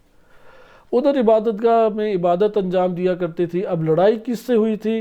اس دور کے جتنے بھی فقہا اور بڑے بڑے قاضی اور قضات بیٹھے ہوئے تھے، بڑے بڑے جج اور بڑے بڑے دین کے ٹھیکیدار تھے. زکریا علیہ السلام نے ان سے شدید لڑائی کی. اس لیے جناب مریم سلام اللہ علیہا وہ ان سب کی نظر میں کیا تھیں؟ وہ قابل طعن تھیں، قابل عتاب تھیں. اب ہوا یہ کہ یہ آزمائش آگے جبریل علیہ السلام ایک خوبصورت جوان کی شکل میں اچانک سامنے آئے. اب جب سامنے آئے تو یہاں پہ انہوں نے پناہ مانگی. صحیح ہے، یہ جو پناہ انہوں نے مانگی اس کا تذکرہ قرآن کریم نے کیا ہے. اس واقعے کو اگر آپ پڑھیں تو یہ واقعہ بھی بڑا دلچسپ ایک واقعہ ہے، اور جو پناہ مانگی اس کی بنیاد پہ ایک جملہ بھی وارد ہوا ہے کہ وہ میں آپ کی خدمت میں بعد میں سناتا ہوں. کہ پہلے اس حوالے سے کہ یہ پناہ مانگنے کا مورد ایک اور ہمارے پاس ہے، جنسی مسائل اور اس طرح کی جو مشکلات تہمتوں کے اعتبار سے. بعض اوقات ایسا ہوتا ہے کہ انسان ایک جنسی امر میں مبتلا ہونے کے قریب ہے، یعنی فضا ایسی بن چکی ہے. اس سے نکلنے کا وہی طریقہ ہے جو جناب یوسف علیہ السلام جس سے بچے. ایک دفعہ انسان نہیں راغب، تہمت لگ گئی، ماحول ایسا آیا کہ اس کے اوپر کیا لگ گئی؟ تہمت. کیسے بچائے تہمت اپنی؟ اس کے لیے بھی جناب یوسف اور جناب مریم علیہ السلام کا واقعہ. لہٰذا اس کو آپ غور سے دقت سے دیکھیں کہ فَاتَّخَذَتْ مِن دُونِهِمْ حِجَابًا، جناب مریم علیہ السلام پھر حجاب میں چلی گئیں، یعنی وہ جو ایام خواتین کو آتے ہیں گھر آ گئی عبادت خانے سے. اب وہ جب پاک ہو گئیں تو غسل کرنے کے لیے گئیں. بعض کتابوں میں اس طرح سے وارد ہوا ہے. مجموع البیان میں تو یہ وارد ہوا ہے کہ حمام میں وہ گئیں تو پردہ انہوں نے آگے کیا اور ڈر رہی تھی کہ کوئی دیکھ نہ لے. تو اسی ٹائم فَأَرْسَلْنَا إِلَيْهَا رُوحَنَا، تو ہم نے اپنی روح کو ان کی طرف جناب جبریل علیہ السلام کو بھیجا. اب یہ جو میں نے بتایا کہ حمام میں گئیں، یہ صرف مجموع البیان اور صاحب تفسیر نے المیزان میں ذکر کیا، بقیہ اقوال جدا ہیں کہ وہ ایک بیابان میں تنہا تھی تو وہاں پہ آشکار ہوئے۔ بہرحال ہر دو جگہوں پہ تنہائی تھی۔ تو وہ آئے فتمثل لها بشرا سویا، ان کے لیے متمثل ہوئے ایک بشر سوی، یعنی ایک خوبصورت جوان کی مانند آشکار ہوئے۔ قالت، انہوں نے دیکھ کے ساتھ کیا کہا، انی اعوذ بالرحمن منک ان کنت تقیا، اگر تم متقی ہو تو میں رحمان کی بارگاہ میں تجھ سے پناہ مانگتی ہوں۔ یعنی یہ وہ مصیبت ہے جس کا انہوں نے احساس کیا کہ میں تجھ سے پناہ مانگتی ہوں کہ تو میرے قریب بھی نہ آ۔ قال انما انا رسول ربک لاہب لک غلاما زکیا، میں تو فقط آپ کے رب کا رسول ہوں تاکہ ایک پاکیزہ بچہ آپ کو میں عطا کروں۔ قالت ان یکون لی غلام، میرے پاس کہاں سے بچے نے آنا ہے، لم یمسسنی بشر ولم اک بغیا، میرے پاس تو بچہ نہیں پیدا ہو سکتا کیونکہ کسی بشر نے مجھے چھوا نہیں، اور میں نعوذ باللہ بغیہ یعنی زانیہ نہیں ہوں، میں کوئی اس طرح کی تھوڑی بد کردار خاتون ہوں، نعوذ باللہ۔ قال کذالک، اسی طرح میرے رب کی نشانیاں ہیں، جبریل نے کہا۔ قال ربک هو علی ہین، جبریل کہتے ہیں آپ کا رب کہتا ہے کہ یہ میرے لیے آسان ہے۔ وَلِنَجْعَلَهُ آیَةً لِلنَّاسِ، ہم لوگوں کے لیے آیت قرار دیں گے، وَرَحْمَةً مِنَّا، اور ہماری جانب سے وہ رحمت ہوگا۔ وَكَانَ أَمْرًا مَقْضِيًّا، اور یہ حتماً وحتماً امر انجام پا کے رہے گا۔ فَحَمَلَتْهُ فَنَبَذَتْ بِهِ مَكَانًا قَصِيًّا، انہوں نے حاملہ ہو گئی تو وہ چھوڑ کے اس جگہ کو گئیں، لوگوں کے تانے تہمتیں۔ فَجَاءَهَا الْمَخَاضُ إِلَى جِذْعِ النَّخْلَةِ، تو پھر یہ وہ وقت آیا کہ جب اب پیدائش کا وقت آ گیا، اب پیدا ہوئے تو کیا وَكُنْتُ نَسِيًّا مَنْسِيًّا، کاش میں اس سے پہلے مر چکی ہوتی اور میرا ذکر ہی نہ ہوتا اس زمین کے اوپر، ندامت سن کے کہ کیا معاشرہ حال میرا کرے گا۔ اب اس کو قرآن نے آگے سورہ آل عمران آیت نمبر 36 میں بیان کیے، یہاں تک تو پہنچ گئے۔ وقالت وضعتها فلما وضعتها، جب انہوں نے اس بچے کو جنم دے دیا، قالت رب انی وضعتها انثى، نہیں یہ جو واقعہ ہے یہ جناب مریم سلام اللہ علیہ کا نہیں ہے، جو بھی میں آپ کی خدمت میں بولا وہ واقعہ جناب مریم کا تھا۔ یہ واقعہ ہے جناب مریم سلام اللہ علیہ کی والدہ کا، یہ جو سورہ آل عمران آیت نمبر 36 ہے، یہ دوسرا واقعہ۔ بس پہلے ہماری بات ختم ہو گئی کہ یہ مورد اللہ سے پناہ مانگنے کا ہے۔ جب یہ مورد تہمت کا آ جائے اور سب راستے آپ کے پاس بند ہوں تو پھر کیا ہے، پھر اللہ سے پناہ مانگنے کا، پھر خدا کی تدبیر پہ اپنے آپ کو چھوڑ دیں۔ وہ خدا کی تدبیر 15 سال جیل تک پہنچا دے جیسے یوسف علیہ السلام تھے، یا خدا کی تدبیر لوگوں کے ہاتھوں میں پتھر اٹھ گئے تھے اور مارنے لگے تھے ماں بیٹے کو کہ مار مار کے ادھر ہی سنسار کر دیں، لیکن قرآن کی آیت آپ نے ملاحظہ کی کہ بقیہ واقعہ میں نے تر کر دیا آپ کی خدمت میں کہ وہ بول پڑے انی عبداللہ، میں اللہ کا عبد ہوں اور خدا نے مجھے کتاب عطا کی ہے، حکمت عطا کی ہے۔ بہرحال وہ معجزہ ہوا۔ اسی طرح سے ایک اور مورد، یہ بھی مورد تہمت ہے کیونکہ ان کی نسل سے نبی نے آنا تھا، یہ معلوم ہے۔ اب جب انہوں نے جنم دیا تو جناب مریم سلام اللہ علیہ کو جنم دیا تو کہا کہ رب انی وضعتها انثى، میں نے تو ایک مؤنث کو جنم دیا ہے، واللہ اعلم بما وضعت، اور اللہ زیادہ بہتر جانتا ہے کہ کس کو کیا چیز انجام پائی ہے۔ وَلَيْسَ الذَّكَرُ كَالْأُنثىٰ، مذکر مؤنث ایک جیسے نہیں ہیں، مذکر مؤنث کی طرح نہیں ہوتا۔ وَإِنِّي سَمَّيْتُهَا مریم، میں نے ان کا نام مریم رکھا ہے۔ وَإِنِّي أُعِيذُهَا بِكَ، جناب مریم کی والدہ نے کیا کہا، میں پناہ مانگتی ہوں کس سے، اے پروردگار تیرے پاس سے، اس کی خاطر کہ اس کو وَذُرِّيَّتَهَا، اور اس کی ذریت کے لیے میں پناہ مانگتی ہوں تیری بارگاہ میں، کس سے، من الشیطان الرجیم، اس کا دخل کسی قسم کا نہ ہو۔ اب ادھر بھی آپ نے ملاحظہ کیا، ادھر کیا ہے، من الشیطان الرجیم، میں شیطان رجیم سے تیری بارگاہ میں پناہ مانگتی ہوں۔ ایک روایت علامہ مجلسی رحمۃ اللہ علیہ نے ذکر کی ہے نبی صلی اللہ علیہ وسلم سے، ظاہراً یہ اہل سنت طریق سے آئی ہے لیکن مطلب کے اعتبار سے دلچسپ ہے۔ بحار الانوار میں جلد نمبر 6 صفحہ 145 میں۔ بس آپ نے دیکھا پناہ کس کے لیے مانگی جناب مریم سلام اللہ علیہ کی والدہ نے؟ جناب مریم کے لیے، اور دوسری ان کی ذریت کے لیے، صحیح ہے، انی اعیذها وذریتها من الشیطان الرجیم، یعنی شیطان رجیم سے ہم اکیلے نہیں مقابلہ کر سکتے، میں اللہ تیری مجھے پناہ چاہیے، میں تیری پناہ گاہ میں آؤں گی تو میں شیطان سے کر سکتی ہوں مقابلہ، وَإِلَّا نہیں۔ اس ضمن میں بہار میں کیا لکھا ہے کہ مَا مِن مَوْلُودٍ يُولَدُ، کوئی بچہ پیدا نہیں ہوتا، دنیا میں کوئی بچہ پیدا نہیں ہوتا، إِلَّا وَالشَّيْطَانُ يَمَسُّهُ، مگر شیطان نے اسے مس کیا ہوتا ہے، شیطان اس کے اوپر ایک اثر رکھتا ہے گہرا، حِينَ يُولَد، جب وہ اس کی ولادت ہو جاتی ہے، فَيَسْتَحِلُّ مِن مَسِّهِ، تو پھر وہ اپنے جو ہے اس بچے کو چخواتا ہے، رلاتا ہے، صحیح ہے، اور اس کے ساتھ پھر دیگر امور انجام دیتا ہے، یعنی مس کیا ہوتا ہے بچے کو۔ یہ ہمارے یہاں بعض بہت بچے روتے بھی ہیں تو کوئی شیاطین ہی ہے جو تنگ کر رہے ہیں بالفرض آج کی زبان میں، کیونکہ شیاطین ایک وسیع موضوع ہے، جراثیموں کو بھی شیاطین کہا گیا ہے، وحشی درندوں کو بھی شیاطین کہا گیا ہے۔ ہر وہ چیز، جیسا ہم نے کلمہ شیطان کے لغوی معنی پڑھے، ہر وہ چیز کہ جو اللہ کی رحمت سے اور حق کی راہ سے انسان کو دور کر دے، وہ کیا ہے؟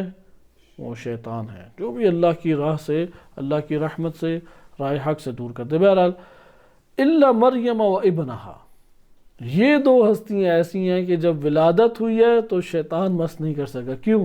کیونکہ ان کی ماں نے استعاذہ پڑھا تھا، اعیذھا، صحیح ہے، اعیذھا بکا، یہ اللہ میں تیرے پاس پناہ لیتی ہوں، خدا کے پاس جو ہے نا، انی اعیذھا بک، کہ میں تیرے پاس پناہ لیتی ہوں، وذریتھا، اور اس کی ذریت کی، من الشیطان الرجیم۔ اب عموماً ہمارے معاشرے میں یہ والے آداب اور طور طریقے رائج نہیں ہیں، خصوصاً زوجہ سے قربت کے طور طریقے۔ بچہ بڑا تک ہو جاتا ہے 5-6 سال کا، وہ بغل میں سوتا ہی رہتا ہے۔ روایات میں بعض اس طرح اشارے وارد ہوئے ہیں کہ اگر والدین بچے کے ہوتے ہوئے، دیکھ رہا نہیں دیکھ رہا الگ بات، ہوتے ہوئے اس عمل زوجیت کو انجام دیتے ہیں تو ممکن ہے وہ بچہ زانی نکلے، اس پہ تو اثرات ہو رہے ہیں۔ آپ جانتے ہیں کہ انسان گہری نیند سو رہا ہوتا ہے لیکن اطراف کے اثرات لاشعوری طور پہ لے رہا ہوتا ہے۔ اس لیے دین اسلام نے پہلی فرصت میں یہ کہا کہ اگر اس عمل کو انجام دینا ہے، تم دو کے علاوہ کوئی بھی نہ ہو۔ اور پھر روایات میں واضح طور پہ آیا کہ اگر اس جنسی عمل کو زوجین میاں بیوی انجام دیتے ہیں اور اعوذ باللہ نہیں پڑھتے تو شیطان اپنا آلے تناسل داخل کر دیتا ہے۔ اس میں روایت میں یہ الفاظ آئے، وہ مشارکت کرتا ہے، وَشَارِكْهُمْ فِي الْمَالِ، کیا قرآن کیا تھا؟ فِي الْأَمْوَالِ وَالْأَوْلَادِ، اموال اور اولاد میں، اسی آیت کے ضمن میں یہ روایات آئی بھی ہیں۔ آپ تفسیر برہان پڑھیں، اس آیت کے ضمن میں یہ روایات ہیں، وہ باقاعدہ اس میں شراکت کرتا ہے۔ یہی روایت بھی ہے، اس لیے اگرچہ اہل سنت طریق سے یہ روایت ہے جو میں نے پڑھی، لیکن ہمارے ہاں معتبر احادیث میں ائمہ اہل بیت علیہم السلام سے یہ مضمون آیا ہے، وہ اس کا مس کرنا کیسے ہے، اس کی شراکت ہے اس میں، مگر استعاذہ پڑھا ہو۔ ان کی والدہ نے چونکہ استعاذہ پڑھا، پناہ مانگی اپنے وجود میں، پناہ مانگی اللہ کی بارگاہ میں، اس لیے ان کو مس، ان دونوں ہستیوں کو مس شیطان نہیں کر سکا۔ یا آپ نے قرآن کریم کی آیت میں دو پہلو دیکھے کہ جس میں استعاذہ ہے، ایک تو یہ والی مہلت جو تنہائی ہے، نامحرم سے تنہائی میسر آ جائے فوراً اللہ کی پناہ مانگے، فوراً اللہ کی پناہ میں آ جائے۔ آج کل زیادہ تنہائیاں میسر ہوتی ہیں یا پرانے دور میں یہ والے واقعات زیادہ ہوتے تھے؟ کیا محسوس ہوتا ہے؟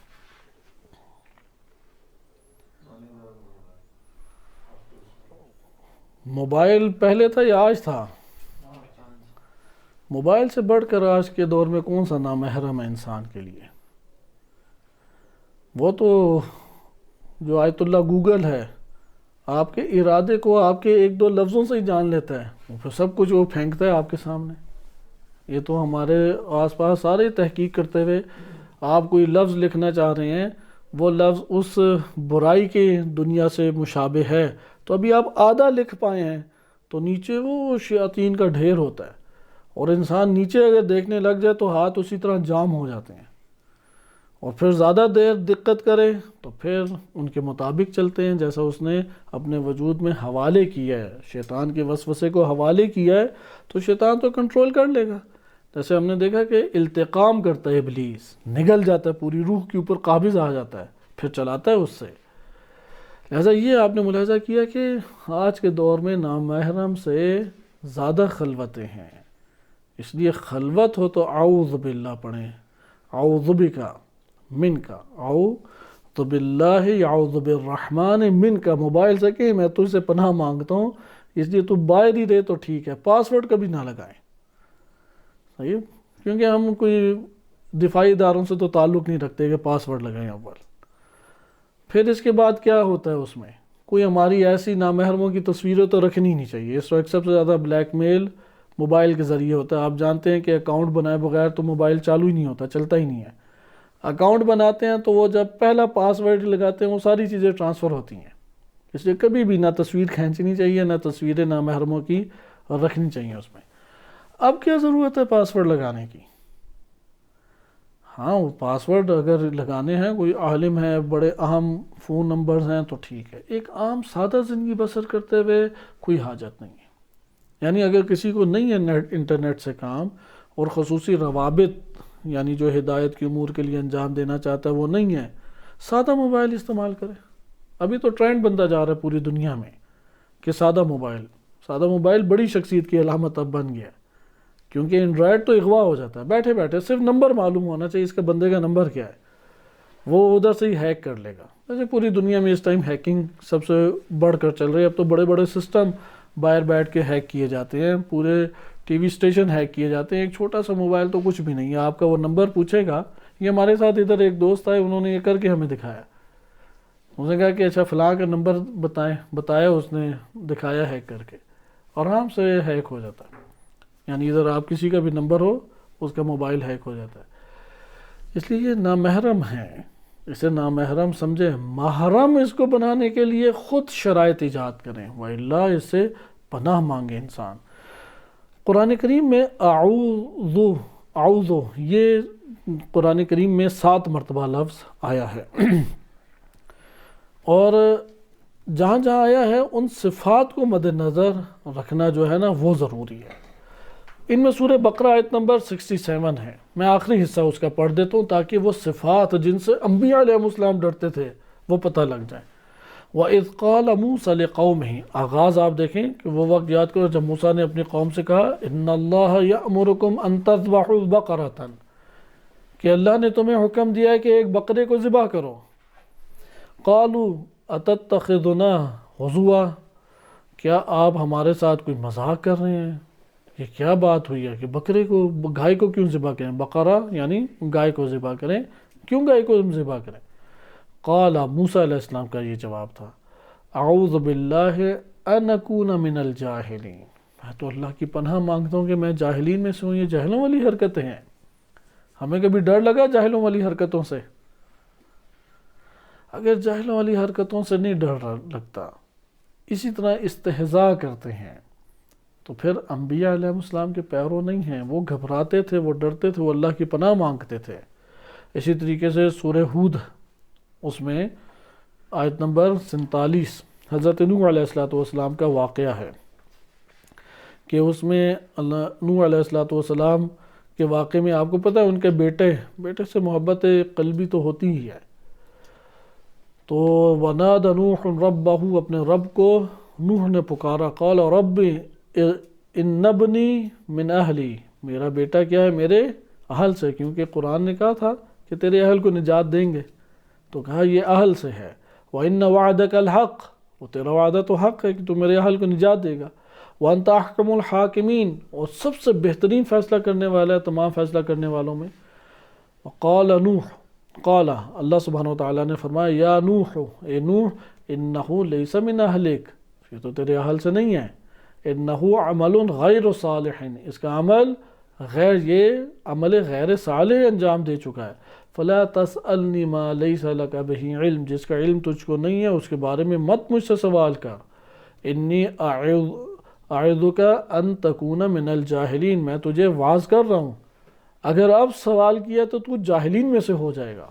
اولو العزم پیغمبر سے اللہ کا خطاب ہے، اس سے جلالت الہی کا پتہ لگتا ہے۔ ادھر کوئی سید غیر سید کے بہانے لا کے دکھائے، نبی کا سگا بیٹا اس کی سفارش کی اللہ کی بارگاہ میں، تو نبی کو کیا کہا؟ انی اعوذک ان تکون من الجاہلین، میں تجھے واعظ کر رہا ہوں کہ جاہلین میں سے نہ تو ہو جانا۔ لہٰذا یہ بعض روایات میں ہے کہ کیونکہ قرآن کی سری آیات ہے، روز قیامت مالک قہار فقط اللہ کی ذات ہے، وہ پہلے اللہ کو دیکھیں گے۔ نبی صلی اللہ علیہ وسلم، امیر المومنین علیہ السلام جناب سیدہ سلام اللہ علیہ و امام حسین علیہ السلام، اگر اللہ چاہے گا تو اس کی شفاعت ہوگی، الا شفاعت نہیں ہوگی، الا بِإِذْنِ الرحمن یا اذن الرحمن، مگر جس کو اللہ نے اجازت دی ہے۔ یعنی قرآن کریم کی تعبیرات اس طرح سے وارد ہوئی ہیں، لہذا اللہ کی حاکمیت ہے۔ اس جگہ پہ کہا قال ربی، فوراً، اب یہ انبیاء کا طریق ہے، حق بات پتہ لگ گئی، انبیاء کا طریق ہے، بحثوں میں نہیں الجھیں گے۔ قال ربی انی اعوذ بک ان اسألک ما لیس لی بہ علم، یہ اللہ میں تیری پناہ مانگتا ہوں ایسی چیز سے جس کا علم نہیں اور میں سوال کروں، تو نے کہہ دیا نہیں ہے علم، تو میں نے بھی نکال دی محبت اپنے دل سے، نہیں ہے یہ میرا بیٹا۔ بہت ایک بھاری چیز ہے یہ انبیاء ہے، یعنی انبیاء علیہ السلام اللہ کے ہیں، ائمہ علیہ السلام پہلے اللہ کے ہیں، بعد میں ہمارے ہیں، یعنی ہم سے نہیں تعلق جوڑیں گے، بھاگیں گے ہم سے۔ جب باپ بیٹا ماں سارے بھاگ رہے ہیں تو یہ اس جہنم سے کیوں نہیں ہستیاں بھاگیں گی؟ مگر اللہ کی رحمت کے مظاہر تو یہی ہستیاں ہیں نا۔ اس لیے اللہ کی رحمت جس پہ نچھاور ہونی ہے، امام حسین علیہ السلام سامنے آ جائیں گے۔ اللہ کی رحمت جس پہ نچھاور ہونی ہے، جناب سیدہ سلام اللہ علیہ سامنے آ جائیں گی۔ جس پہ اللہ کی رحمت نہیں نچھاور ہونی، وہ دور دور تک ان کے قریب بھی نہیں آ سکے گا۔ لہٰذا آپ نے ایک اور چیز دیکھی کہ جس چیز کا علم نہیں ہے اس کے تقاضا کرنے سے ڈریں، گھبرائیں، ہم نہ حکم فوراً لگا دیں۔ اسی طریقے سے بقیہ آپ پڑھ چکے ہیں کہ ہمزات شیطان سے پناہ مانگی ہے، قل اعوذ برب الفلق، فلق سے پناہ مانگی گئی ہے، کیا چیز فلق ہے اسے آپ جانیں۔ اسی طرح سے قل اعوذ برب الناس، فلق، قل اعوذ برب الفلق کے رب سے، لیکن پناہ کس سے مانگی گئی ہے؟ معذرت یہ بیان کرنا من کے ذریعے سے آتا ہے، جس سے پناہ مانگنی ہے نا، وہ مصیبت وہ بلا جس سے خوفزدہ ہونا ہے، وہ کس کے ساتھ آتی ہے؟ من۔ تو من شر ما خلق، جو اللہ نے خلق کیا اس کے شر سے، ومن شر غاسق اذا وقب، ومن شر النفاثات فی العقد، ومن شر حاسد اذا حسد۔ چار چیزوں سے سورہ فلق میں پناہ مانگی گئی ہے۔ سورۃ الناس میں کس سے پناہ مانگی گئی ہے؟ خناس نہیں، وسواس خناس، ادھر وسواس نام ہے، اس کی صفت کے طور پہ نہیں ہے، کیونکہ صفت ہوتی تو الخناس الوسواس ہوتا نا۔ من شر الوسواس الخناس، اس لیے ادھر وسواس اس کے نام۔ اور یہ کہاں پہ ہوتے ہیں؟ ہم میں یا باہر ہوتے ہیں کہیں؟ وسواس خناس من الجنت والناس، ہم ہی میں ہوتے ہیں، ناسوں میں ہی ہیں، لوگوں میں ہی ہیں، جنوں میں ہیں۔ اور یہ قرآن کی آیات آپ کے سامنے تھی کہ جن میں پناہ مانگی گئی۔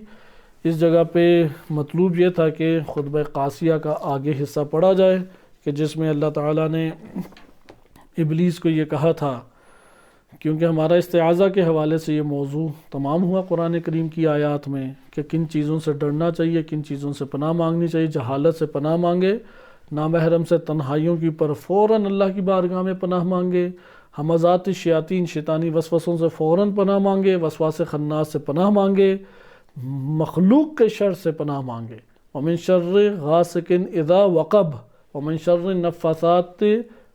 نفثات فی العقد، ومن شر حاسد اذا حسد۔ کی ان کی تشریح کا موقع نہیں تھا، آپ خود اس کی انشاءاللہ بقیہ مطالعات و تحقیقات کریں۔ ان سے پناہ مانگیے، یہ خوفزدہ چیزیں ہیں، ڈرنے والی چیزیں ہیں، اللہ کی بارگاہ میں فوراً آئیں۔ ابلیس کے حوالے سے ہم خطبہ قاسیہ کا وہ حصہ مکمل کریں گے اپنے دروس میں۔ آپ نے اس حصے تک پڑھ لیا کہ اگر اللہ سبحانہ و تعالی آدم علیہ السلام کو ایسے نور سے پیدا کرتا جس سے آنکھیں چندھیا جاتی اور اس کی خوشنمائی عقلوں پہ چھا جاتی ہے، اور ایسی خوشبو جس کی مہک سانسوں کو جکڑ لیتی، گزرے ہیں نا تو مہک اٹھتا ہے نا، پورا کا پورا پوری فضا مہک اٹھتی ہے، اشش کر اٹھتا ہے انسان۔ اور اگر ایسا کرتا تو ان کے آگے گردنیں خم ہو جاتی اور فرشتوں کی ان کے بارے میں آزمائش ہلکی ہو جاتی، لیکن اللہ سبحانہ وتعالیٰ نے اپنی مخلوق کو ایسی چیزوں سے اللہ آزماتا ہے جن کی اصل و حقیقت سے وہ ناواقف ہوتے ہیں۔ اگر واقف ہو جائیں تو پھر تو آزمائش ختم۔ مثلا ایوب علیہ السلام کو پتہ ہوتا کہ میرے ساتھ یہ ہے تو آزمائش نہ ہوتی، لہذا اصل و حقیقت سے ناواقف ہوتے تاکہ اس آزمائش کے ذریعے اچھے اور برے افراد میں امتیاز پیدا کر دے اور ان سے نخوت اور برتری کو الگ اور غرور و خود پسندی کو دور کر دے۔ یہ اتنا حصہ پڑھتے ہیں اور اس جملے کے اوپر اختتام کرتے ہیں کہ یہاں پہ یہ جو جملہ وارد ہوا تاکہ اس آزمائش کے ذریعے امتیاز پیدا کر دے، کن کے درمیان جدائی پیدا کر دے؟ اس آزمائش کے ذریعے کیا اللہ تعالیٰ کن میں جدائی پیدا کرنا چاہ رہا تھا؟ اچھے اور برے۔ کیا مطلب اس کا؟ ہر کوئی اپنے باطن میں لیے ہوئے ہے تقوی و فجور۔ کسی کے لیے کیسے ہم کہہ سکتے ہیں کہ یہ متقی ہے اور یہ فاجر ہے، یہ غیر متقی ہے، یہ برا ہے، یہ اچھا ہے؟ آپ کہیں گے کہ اسے میدان دو تاکہ اپنی اندر کی احساس پہ پھلے پھولے، اندر کی احساس پہ پروان چڑھے۔ اگر یہ فرصت پیدا نہ ہو تو اندر کی احساس پہ تو پروان نہیں چڑھے گا، پروان نہیں چڑھے گا تو حکم نہیں لگ سکتا، لہذا انسان اپنے اندر کی احساس پہ پھر پروان چڑھتا ہے۔ اس کو کہتے ہیں ایک مشینری ایسی ہونی چاہیے جس میں وہ چیز رکھ دی جائے اور ایسی گردش اس کے گرد دی جائے کہ وہ اندر سے اپنے آپ کو نکال کے باہر لے آئے۔ اس کو کہتے ہیں کہ زمین کے اوپر ولادت سے موت تک کی زندگی، اللہ تعالیٰ نے ایسی زندگی ہم سب کے لیے رکھی ہے اور ایسی مشینری دنیا کے اندر ایسے گھمایا ہے ہمیں حوادث اور نعمات کے اندر کہ حتماً و حتماً چار ناچار اضطراری طور پہ وہ کچھ باہر آ جائے گا جو اندر ہے، اور پھر وہی آگے لے کے چلیں گے۔ اس لیے اللہ تعالیٰ نے یہ آزمائش رکھی۔ اگر یہ اللہ تعالیٰ نہ مصیبت آزمائشیں رکھتا تو پھر کیا ہوتا؟ یعنی اتنا عابد زاہد بڑے مقام پہ ابلیس کو نہ پہنچاتا اور پھر سجدے کا حکم نہ دیتا تو ابلیس کے اندر کی خبر کسی کو ہوتی؟ وہ اندر کی اساس کے اوپر نتیجہ لے پاتا؟ کیونکہ اندر تو متکبر تھا، نتیجہ تو صالحین والا لے رہا ہے۔ کیسے اسے صالحین کی نعمات اور اس جزا سے دور کیا جائے؟ اسے فرصت دی جائے، مہلت دی جائے، وقت دیا جائے، پروان چڑھنے کی فرصت دی جائے، زندگی اتنی دی جائے کہ وہ اس اساس کے اوپر باہر آ جائے۔ اس لیے آیت اللہ سید جزدان پناہ رحمۃ اللہ علیہ حافظہ اللہ تعالی وہ بھی اپنے دروس میں یہ بات تکرار سے ذکر کرتے ہیں، اور انہوں نے اس موضوع کو بڑے اچھے طریقے سے تفسیر میزان کی شرح میں ذکر کیا ہے۔ جو شخص اندر سے برائی چاہتا ہے اس وقت تک نہیں مرے گا جب تک وہ اس برائی کے درجے تک نہ پہنچے جہاں تک پہنچنے کی استطاعت ہے اس میں، اور کوئی شخص اس وقت تک نہیں مرے گا جو اندر اچھائی چاہتا ہے اور اس اچھائی کے مرتبے تک جو اس کے اندر استطاعت اس کی قدرت اور دائرے میں تھی۔ یعنی استطاعت بالقوہ تو بہت ہے لیکن بالفعل اس کی ہمت کتنی ہے، اس کی ہمت کے مطابق اس کا درجہ منتخب ہوتا ہے۔ اس لیے لیال القدر میں یہ استغفار کی دعائیں ہیں۔ یعنی اگر برائی کی ہمت، ویسے برائی میں جب گرنا چاہے تو ابلیس سے بھی پستر ممکن نہ ہو جائے، لیکن اس کی ہمت برائی میں کس اوج کمال تک پہنچنے کی ہے، وہ اپنی ہمت جو ظاہر کرتا ہے، اپنا ارادہ جو ظاہر کرتا ہے، اس کے مطابق اس کے لیے اللہ تعالیٰ فرصت مہیا کر دیتا ہے، اس کے لیے نعمات بچھا دیتا ہے۔ یہ اللہ تعالیٰ کا مکر ہے۔ مکروا مکر اللہ، انہوں نے بھی مکر کیا، اللہ کا بھی یہ مکر ہے۔ اسے پھر نعمات دیتا ہے، اسے زندگی دیتا ہے، اسے فرصت دیتا ہے، اسے صحت دیتا ہے، اتنی نعمات دیتا ہے کہ اندر سے وہ باہر آ جائے جیسا بھی ہے۔ پھر جب وہ باہر آئے گا تو وہ اس کے اوپر پھر حکم طاری ہوگا جو اس نے تقاضا کیا۔ اچھائی میں بھی اس طرح ہے، جو اچھائی کو طلب کرتا ہے اس کی ہمت، اس کا ارادہ، اس کے مطابق اللہ کا فضل جاری ہوتا ہے، اس کے مطابق اللہ کی تقدیر جاری ہوتی ہے، قضا جاری ہوتی ہے، اور پھر وہ اس کے لیے مقام لکھ دیا جاتا ہے، مدت لکھ دی جاتی ہے۔ وہ اس مدت کے لیے اگر اس کے لیے مصیبتیں ہیں، ان مصیبتوں کی وجہ سے وہ اندر سے باہر آئے گا، مصیبتوں میں اسے گھمایا جاتا ہے۔ اگر وہ اپنی تدبیر اللہ کے ہاتھ اندر تبدیل نہیں کرتا، طلب خیر کرتا رہتا ہے اس طلب خیر تک پہنچ کے اس دنیا سے اٹھے گا جو اس نے ہمت اور ارادہ باندھا تھا، اور اللہ کی قضا اس سے ملحق ہوگی۔ اگر قضا ملحق نہ ہو تو وہ ایک الگ چیز ہے، پھر اللہ کی قضا ملحق ہو جائے تو تب تک وہ اسی طریقے سے زندہ رہے گا۔ اسی لیے آپ نے یہ فلسفہ دیکھا، امیر المومنین علیہ السلام فرماتے ہیں اللہ نے یہ کیوں رکھا، بدبودار مٹی سے پیکر بنایا، اسی لیے پسینہ بدبو دیتا ہے، اس لیے انسان کا گوشت بدبو دیتا ہے، گل سڑ جائے بدبو دیتا ہے، اس لیے بدبو دیتا ہے یہ۔ لیکن جو نور اس کے اندر چھپا کے رکھا، وہ فرشتوں نے جب اس کی طرف نگاہ کی، صرف نور علم وہ متاثر کر کے فرشتوں کا ہو، جب وہ علم الآدم اسماء کلہا، جب انہوں نے آدم علیہ السلام نے اسماء بتا دیے تو علم آدم کے سامنے کیا ہو گئے فرشتے؟ سر بسجود ہو گئے۔ کتنے ہی کمالات ہیں انسان کے پاس، علم تو ان میں سے ایک چیز ہے۔ لہذا جب ان انوار کی طرف نگاہ جائے گی تو تب وہ آدم کی قیمت کو سمجھ پائیں گے۔ لہذا یہ آزمائش اللہ نے کیوں رکھی؟ اس وجہ سے خدا نے یہ آزمائش رکھی تاکہ اچھے اور برے کو جدا کر سکے۔ دنیا کی رنگینی دیکھ کے سبھی کی گردنیں جھک جاتی ہیں، یہ نہ جھکنے پائیں گردنیں۔